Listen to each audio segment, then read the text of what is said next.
aquesta diversitat també existeix en les famílies? Sí. Quines famílies coneixeu que siguin diferents de les vostres? Hi ha famílies que els pares estan separats o que són dos pares o que són dos mares. O 3 o 4. Todas las familias no tienen padres, a veces solo tienen una madre, a veces solo tienen un padre. Jo tinc una mare, un pare i un germà gran i un germà petit. A meu pare i a meva mare, a meu avi, a meva tieta. La meva família és molt valenta.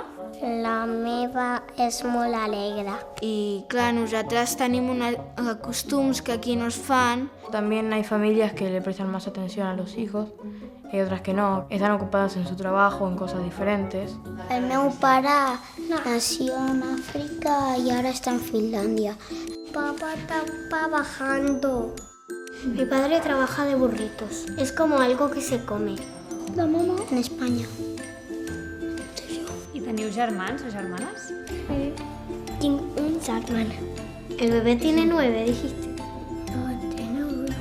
I a meva mare també cada bé amb Gatamón.